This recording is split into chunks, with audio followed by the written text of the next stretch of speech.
Olá, professor de arte. Olá, professora de arte. Tudo bem com vocês?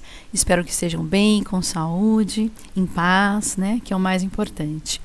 Eu sou Luciana, PCNP de arte aqui da Diretoria de Ensino, do Núcleo Pedagógico, e hoje a gente vai falar um pouquinho sobre a BNCC, o São Paulo Faz Escola, um roteiro de atividades que vai ajudar muito, e claro, sobre a dança. Vamos lá? Então, né, como eu falei para vocês, a gente vai falar um pouquinho sobre a base, São Paulo Faz Escola. E aí, quais são os objetivos, né?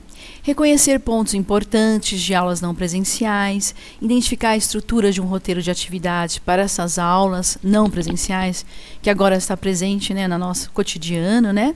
E fortalecer esses roteiros tão importantes aí para vocês, ok? Bem, vocês receberam, né, estão ao par, né, do documento orientador não presencial que chegou em meados de abril, um segundo documento que chegou em meados de maio, a resolução 53 agora recente do dia 19 de junho, os comunicados CGRH, COPED, EFAP do dia 19 de junho, as orientações juntamente com os papéis, as rotinas, o registro durante as aulas, as atividades escolares não presenciais e essa sugestão de roteiro de estudo e plano de aula que eu vou passar para vocês. E é muito importante esses roteiros, né, esses documentos, então sempre leiam, sempre estejam ao par, para que vocês possam fazer um bom trabalho aí na escola, ok? Muito bem. Eu tenho aqui uma sugestão de um roteiro de atividade, né? A linguagem e a música, até vou passar um videozinho para vocês, para a gente dar uma relaxada. E aí, nesse roteiro, o que consta, né? O nome da escola, o nome do aluno, a série que vocês estão dando aula, as quantidades de aulas, a disciplina, a arte, o objeto do conhecimento, então, no caso, a materialidade do 7º ano, na habilidade, a descrição dessa habilidade, né? Então, ensino fundamental, do 7º ano, né? Desculpa, de arte, a 21ª habilidade. Aí tem a descrição da habilidade, né? No caso, é analisar criticamente por meio da apreciação, usos e funções de diferentes gêneros da música clássica e do canto coral em seus contextos de produções e circulação relacionados a essas práticas musicais, as diferentes dimensões da vida social, cultural, política, histórica, econômica, estética e ética. Beleza, aí está a descrição.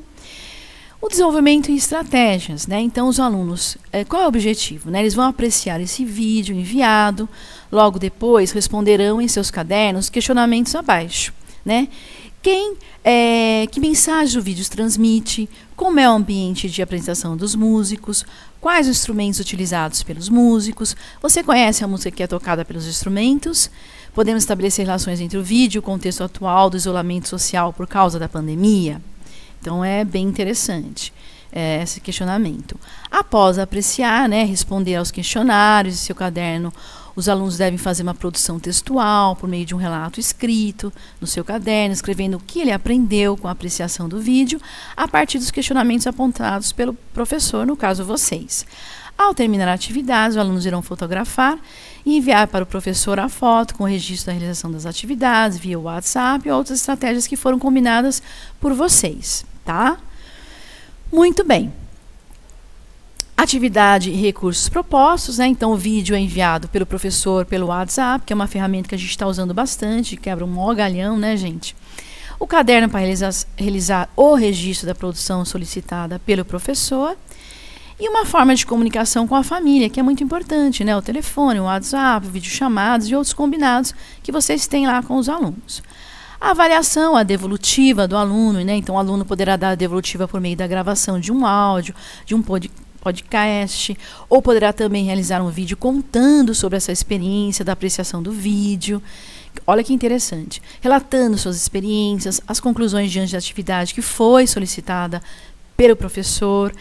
Então, e à medida que essas devolutivas acontecem, o professor acompanhará a evolução desse aluno, né? E contínua dessa avaliação, né? Então, através do registro escrito, do mapa conceitual, das anotações, sobre debates do grupo do WhatsApp, que isso também é bem interessante, o WhatsApp da classe ou outros, né, mecanismos. Aí, vamos lá. Aos resultados e encaminhamentos, né? Então, no decorrer do desenvolvimento das atividades, o professor deverá ir registrando suas observações sobre os avanços e as fragilidades de seus alunos detectadas no decorrer do desenvolvimento das atividades. E sempre que é necessário, pessoal, retomem essas orientações quanto aos conteúdos e habilidades não dominadas dos alunos. Isso é fundamental. E agora eu vou colocar o videozinho do Imagine, do John Lennon, né? Para a gente apreciar essa música, né? E depois a gente volta a se falar. Tá bom?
E aí, pessoal, gostaram? Muito bonitinho, né? Linda essa música no violino, o outro instrumento, né, que o cantor está tocando. Muito bonito. E aí, gostaram? É uma boa sugestão aí para vocês passarem aí para os alunos, né? Fazer uma apreciação da música, é sempre muito legal. Próximo slide. E aí, gente, continuando o roteiro, né? Vocês vão colocar observações, né? O nome do professor, o professor coordenador, o diretor, por ciência, o responsável, né, do responsável, a data de entrega e a data de devolução. Vocês podem pedir para os alunos fazerem uma pesquisa sobre músicos não brasileiros. Daí é um pouco mais difícil, porque às vezes talvez eles não consigam saber do que se trata, porque está em inglês. Usa o tradutor do Google, né, o Google Tradutor, para poder fazer uma pesquisa mais profunda. Ok? A fruição, voltando um pouquinho, né, que diz respeito a oportunidades de se realizar ao participar de práticas artísticas culturais, né, ver essas diversas épocas, lugares e grupos sociais, né, essas experiências que podem gerar o prazer, o estranhamento, entre outras sensações, porque a arte ela cria essa fruição, né, esse estranhamento, né, é proposital. E a reflexão, como o nome próprio diz, refletir, refere-se ao processo de construir um posicionamento sobre as experiências nos processos criativos, artísticos, e culturais que relacionam a arte. Requer um desenvolvimento dessas habilidades e interpretação das maneiras artísticas e culturais. É legal revisitar isso, pessoal, e incluir isso nos roteiros e perceber se os alunos conseguem, ou vocês conseguem perceber essa dimensão nos trabalhos propostos e os alunos consigam refletir isso tudo, ok? A vivência da arte, né? Então a base é clara ao afirmar os processos de criação, que precisam ser compreendidos como tão relevantes quanto os eventuais produtos finais, né? O que também deve impactar profundamente a forma de se planejar as aulas de arte, né? O que o documento pede é que esses processos de aprendizagem artística sejam capazes de ampliar essas capacidades cognitivas, criativas e expressivas dos alunos, né? Constituídos a partir das diversas ações investigativas, potencializando as suas referências estéticas, filosóficas, sociais, culturais e políticas. As crianças e jovens devem ser estimulados não apenas a reproduzir as formas artísticas já existentes, mas criar suas próprias obras, né? Passar sentimentos, ideias, ter percepções sobre o mundo que eles vivem, né? E as práticas artísticas, elas podem limitar a capacidade de dominar determinados códigos e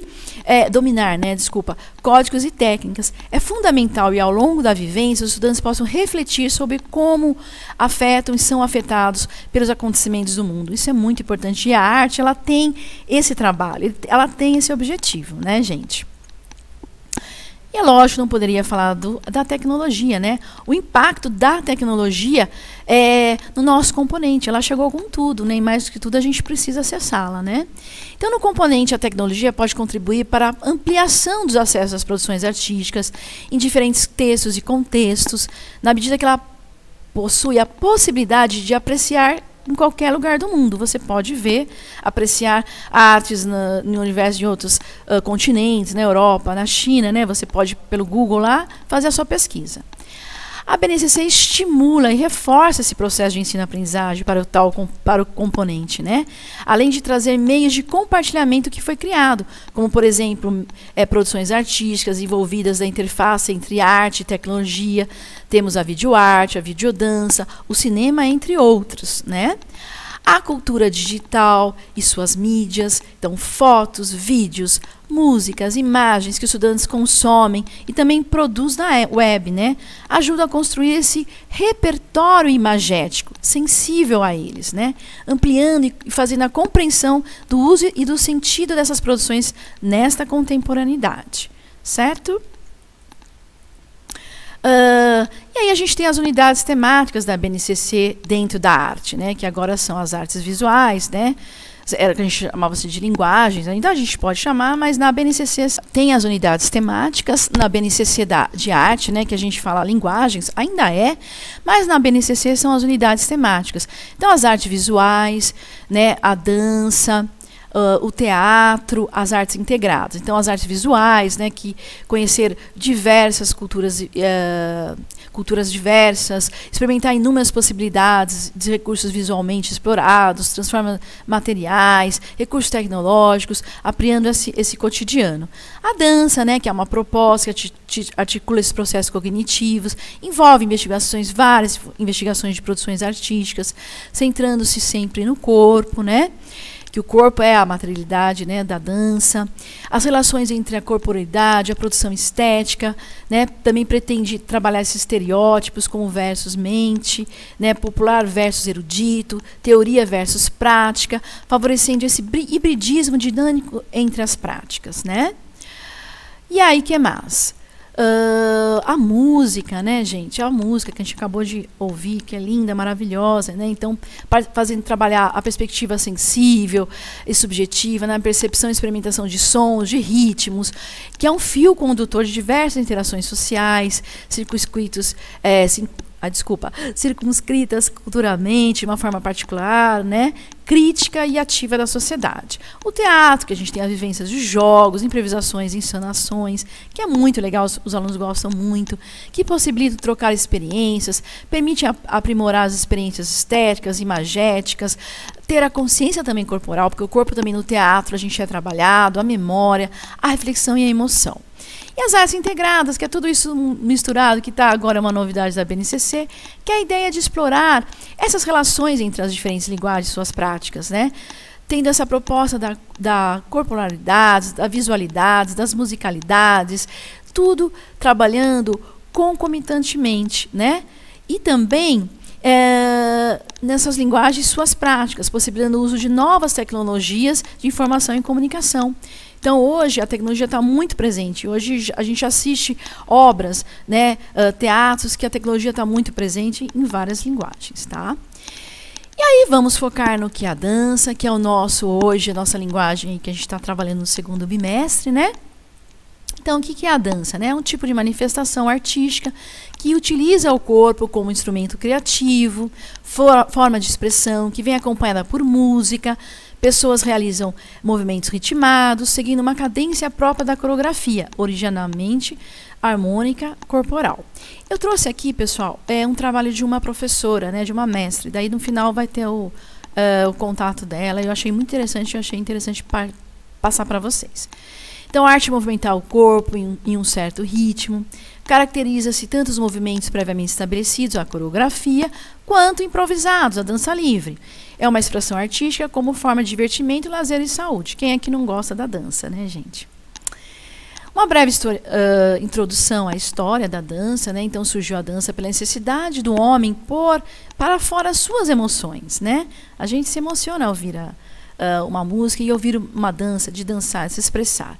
Então, antes de procurar se comunicar com as palavras, as pessoas já expressavam com os movimentos corporais. Considerada a mais antiga das artes, talvez a mais completa também, pois a dança, ao mesmo tempo, cria movimentos e expressa através do corpo.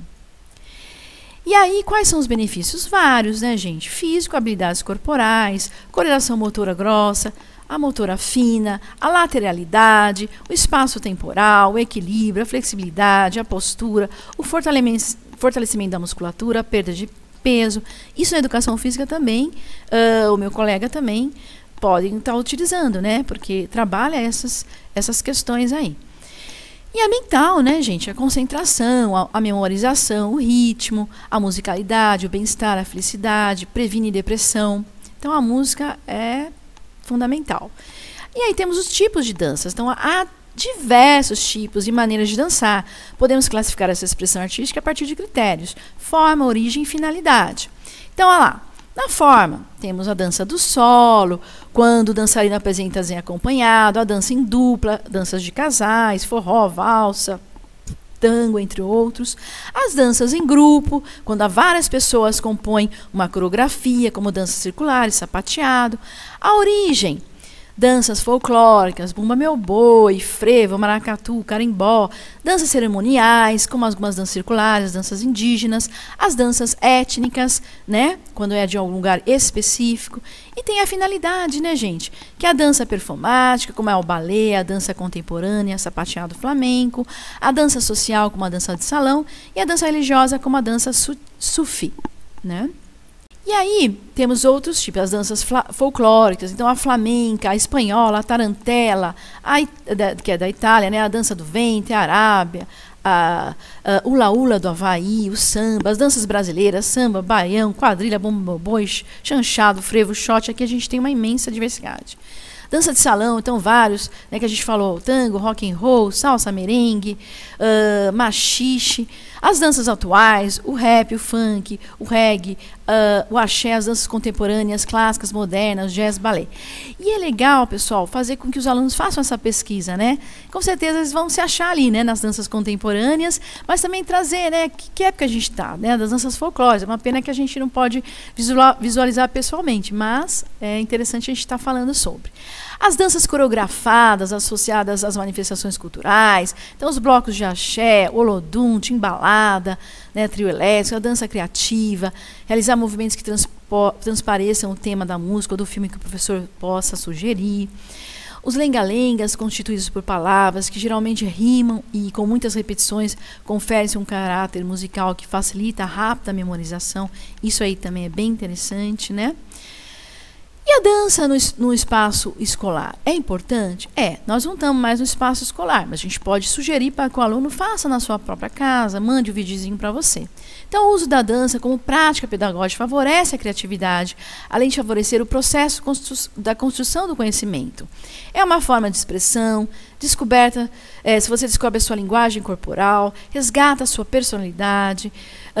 Não precisa formar bailarino, gente, mas há um desenvolvimento do aspecto afetivo e social. Movimentos, isso é fundamental, porque tudo está interligado, gente, né? A gente não é regido por todos os elementos, né? Então, é o corpo, é a dança, é a música. Então, a gente precisa trabalhar todos eles.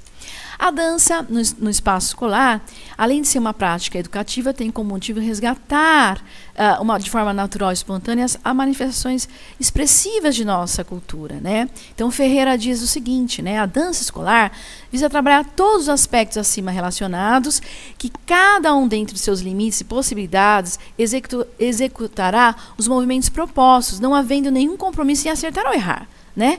Pois o objetivo é levar a criança a descobrir habilidades desconhecidas, trabalhando a reeducação postural, psicomotricidade, disciplina, etc. Claro, a gente sabe que tem muitas dificuldades de trabalhar a dança, né? Porque, então fala aqui, né? São inúmeros professores que vêm trabalhando com a dança no espaço escolar sem que tenham basicamente tipo experiência da prática teórica de dança, porque não precisa. Utilizados apenas como uma forma de recreação e não possuem nenhum cunho pedagógico. Então, pessoal, isso é importante. Não é só soltar a música e fazer eles dançarem no recreio. É ter esse cunho pedagógico, né? Ter um objetivo. Por que eu estou trabalhando essa dança com o aluno, tá? Não devemos nos preocupar com a quantidade de atividades que queremos oferecer aos alunos, mas sim a adequação, principalmente uma participação espontânea, que, acima de tudo, proporcione um prazer, né? Para não cair naquela coisa mecanista, né? Também não adianta trazer a coreografia pronta, né? Precisamos também fazer com que eles participem dessa criação, né? Precisam se descobrir, né? Fazer os movimentos juntos. Então, o professor não deve ensinar o aluno como se deve dançar, mas sim favorecer a aprendizagem. Não deve demonstrar os movimentos, mas sim criar condições para que ele mesmo crie, né? Para que ele mesmo se movimente. Aqui a dança não tem regras, não tem certo ou errado, tá? O Ferreira fala sobre isso. E aí os jogos da dança, né? Então nós temos o desenho do corpo da dança, história em forma de dança, dança estátua, espelho e imagem, dança de cadeira típica, mímica, expressão corporal e facial, jogo do ritmo, imitação dos sons, confecções de instrumentos para a música, jogo de memória, jogo de flecha, coreografia da vida, trabalho da máquina, são vários, né? E aí a gente tem os meios de comunicação, Instagram, né? Tem o mundo aqui, ó, educação, significados, aí é muito legal. A gente tem o TikTok, agora virou moda, tendência, então, gente, dá uma olhadinha lá, que vocês vão ver muitas coisas interessantes. YouTube, né? Projeto de dança, também vocês podem estar olhando. No 6º ano, a gente trabalha as danças folclóricas, né? Trata-se de uma forma tradicional da dança recreativa do povo. Então, muitas danças folclóricas têm origem anônima e foram passadas de geração em geração. Então, isso é muito interessante fazer esse repertoriar esse aluno com essas danças folclóricas, né? Nessas datas religiosas, sem saudações de formas espirituais. Infelizmente, agora a gente não vai poder estar apreciando uma festa junina ou essas danças regionais lá no Nordeste, né? Porque está tudo proibido, mas a gente pode estar trazendo. Tem muitos fazendo lives sobre isso, né? Então, as danças folclóricas, introduções e perguntas. Aqui tem uma atividade aí proposta, depois vocês leem com calma. Atividade de ação expressiva. Aí fala, lembra do Laban, que está no nosso currículo, que estava no nosso currículo antigo, mas também está nesse, que fala da fluência, do espaço, do peso e tempo. Então, no 6º ano, a gente trabalha essas questões do fluxo, do eixo, dos giros, do peso, né? Que mais? O tempo, rápido, moderado, lento. Então, é importante trazer esses mecanismos, esses movimentos, né? Então, por exemplo, o peso refere-se às mudanças de forças utilizadas pelo corpo enquanto movimenta-se, né? O giro, né? É rodear com o corpo em seu próprio eixo. Então, trabalhar esses sistemas na dança é fundamental. Cria mais personalidade, traz mais esse percurso formativo, né? Os níveis, lembra? Alto, baixo, médio, eu já trabalhei com vocês em alguma orientação. A direção, para frente, para trás. Deslocamento, né? Quando o dançarino se desloca, girando no espaço. A dimensão, a orientação do espaço. Isso é fundamental. Quando não é bem trabalhado aí na nossa infância e depois quando nossos jovens, a gente fica um adulto que às vezes vira para a esquerda, à direita e se perde, né? Então é porque faltou isso aí. Então olha a importância de trabalhar esses conteúdos. Aí no oitavo ano, as danças indígenas, afro-brasileiras, esse resgate é muito importante. Então as danças africanas, né, as cerimônias, os rituais de passagem, o casamento, morte, colheita, guerra, a dança indígena, que é tanto realizada pelos homens quanto pelas mulheres, né? Então trazer os adereços, as práticas, os rituais, os amuletos, né? Então trabalhar a dança indígena, afro-brasileira, né? O samba, o jongo, o carimbó, o maxixe, o maculelê, o maracatu, acho que até foi falado na última ATPC de arte que a gente teve lá no Centro de Mídias. Então é muito interessante a gente estar trazendo essas contextualizações, vamos dizer assim.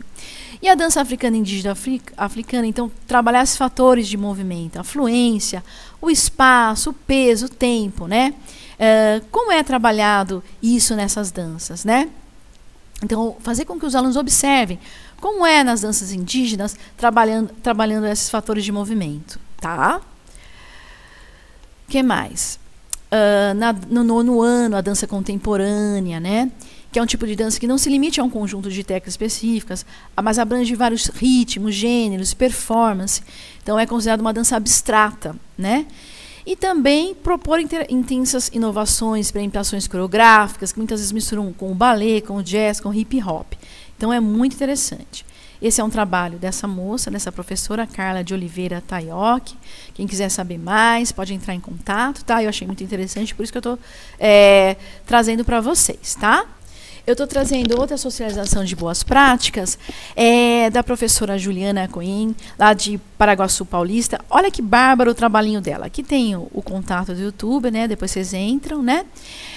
Olha que gracinha, né? Das artes visuais, ela fez um projeto, conversa com os alunos, né, sobre a arte, a tecnologia. Então ela fez aí um trabalho muito interessante usando vídeo, né, nas artes visuais, incluindo Photoshop. Então depois vocês dão uma olhadinha com calma, tá? Eu achei bem interessante. Olha esse, que bacana também, né? O autorretrato, o chapéu de palha de Van Gogh. Então a aluninha fez aí a foto, né? Eu achei bem legal trazer e mostrar para vocês, tá? Porque a gente também deve compartilhar dos colegas, né? De pessoas que a gente conhece, que é interessante, né? Aqui de Ramon Cas, Decadence. Muito bem. Esse aqui também, de lançar o desafio que cada um escolhesse uma obra que identificasse, que tivesse um significado. Então eu fiz o primeiro e publiquei depois as outras. Lembra que eu trouxe Magritte para vocês, né? Olha lá, né? Também achei bem interessante mesmo. E aí, pessoal, falando sobre o São Paulo Faz Escola, né, o caderno do professor da terceira série do ensino médio, fala também da dança e da tecnologia, né, então a comunicação por meio de gestos e sons, que é uma ação natural e primitiva do ser humano, que vai sendo construída e alterada, ela evolui de acordo com os conhecimentos adquiridos, por intermédio do surgimento de novas culturas e domínio de novas tecnologias, né? Então eu trouxe esse material aqui para vocês estarem dando uma olhada. Então, pessoal, eu trouxe o material aqui do São Paulo Faz Escola, o caderno do professor, né? Que fala sobre a dança e tecnologia, né? Então a comunicação por meio de gestos e sons, que é uma ação natural e primitiva do ser humano, que vai sendo construída e alterada, ela evolui de acordo com os conhecimentos adquiridos, por meio de novas culturas e domínios de novas tecnologias, né? Então, é um processo constante que refletimos sobre o tempo da realidade no qual vivemos, nesse contexto da ciência e da arte. E aí fala, né, da dança na contemporaneidade, que ela evolui utilizando as técnicas disponíveis, das possibilidades híbridas, dos processos tecnológicos corpóreos. A dança é uma linguagem artística composta de signos próprios, faz com que o movimento corporal da dança seja um pensamento sinestésico, faz com que a gente apresente ações e movimentos em relação ao meio de expressar e representar para o público, né? Então, ao percebermos a dança como um conjunto de códigos que pode transmitir para as pessoas, trabalhamos essa ideia de significação, de gestos, movimentos, potencializa essa construção de uma dança a partir desses elementos na produção de significados e é um fio condutor para as próximas narrativas em comunicação com o público, tá? E para a composição e o sentido de uma obra de dança é necessário que existem 3 campos do significado: o intérprete, o movimento e o espaço cênico, sendo também fundamental que eles dialoguem entre si. E aí, aqui está para saber mais, que eu achei muito interessante. Depois vocês dão uma olhadinha, né, pesquisem. Aí uma atividade de sondagem, tá? A princípio, então é importante iniciar as atividades conversando com os estudantes para perceber o que eles sabem sobre os profissionais e profissões contemporâneas diretamente ligadas à linguagem da dança, uso dessas tecnologias de mídias, né, nesses espetáculos, e aí vai. Considerando a percepção de um espetáculo de dança, espaço, dançarinos, recursos, quantas pessoas são necessárias para planejar e executar esse espetáculo? Você conhece profissionais que estão diretamente ligados à dança? Quais? O que mudou nas produções artísticas de dança com o passar dos anos? Pensando em suas apresentações de dança, dos recursos utilizados, quais você considera que enriquecem e complementam o espetáculo e quais surpreendem o espectador? Aí tem a outra atividade de percepção, né? Aí, para que eles observem a coreografia, a iluminação, a trilha, e após assistir os vídeos, que aconteça uma conversa sobre o questionamento, sobre o que eles, as impressões, as reflexões, os sentimentos que eles tiveram. E aí vou passar para vocês esse vídeo, a dança de sombras diferenciadas, né? E aí, depois disso daí que a gente vai assistir, aí vocês vão perguntar, será que algumas questões, né? Será que o coreógrafo imaginou, primeiramente, a dança, os movimentos e os efeitos possibilitados pela tecnologia, né? O que vocês consideram dança e teatro? E aí, tá? Tem um hibridismo? Então, nós vamos ver e a gente vai apreciar também, tá bom? Então, vamos lá.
Viram que interessante, né, pessoal? Muito bonito. Então, né, vocês viram como a tecnologia está presente, né? E é um vídeo muito interessante para trabalhar com nossos alunos do ensino médio. Eles vão amar. E aí, depois dessa ação expressiva, né, divida a turma em grupos e oriente os estudantes a pesquisarem em livros, revistas, internet, imagem, textos e vídeos que tratem dos temas a seguir. Profissionais e profissões contemporâneas diretamente ligados à linguagem da arte e o uso da tecnologia das mídias digitais em produções de espetáculos de dança. Finalizada a pesquisa, né, proporcione um momento para que os estudantes socializem todo o material pesquisado por meio de cartazes, apresentações e PowerPoint. Aproveite para conversar sobre os cursos de dança, o mercado de trabalho, o uso da tecnologia e as dificuldades oriundas dessa escolha profissional, né? E aí, olha quantas profissões o dançarino está apto a trabalhar, né? A dança, desculpa. Atuar como bailarino, auxiliar na recuperação íntegra de crianças, adolescentes, criar coreografias, sequências de passos, movimentos bailarinos, dirigir apresentações de espetáculos de dança, definir cenários, iluminação, ensinar danças para jovens, crianças, adultos, escrever críticas sobre espetáculos de dança, ministrar aulas no ensino fundamental e médio, montar e coordenar espetáculos de dança, teatro, produzir pesquisa e lá vai, né? Isso é muito interessante apresentar isso para os alunos. Para saber mais, aí vocês têm aí os sites, tudo bonitinho para vocês pesquisarem, tá? Eu gostei muito desse material, pesquisem, vão lá. E aí, pessoal, queria mais uma vez agradecer a presença de vocês, mas acho que foi legal. Eu espero que vocês tenham gostado, apreciado, né? Se vemos no próximo encontro, façam as suas colocações, dúvidas, pesquisas críticas lá no nosso linkzinho ao final da nossa apresentação, da minha apresentação. Um forte abraço, fiquem com Deus, até um próximo encontro.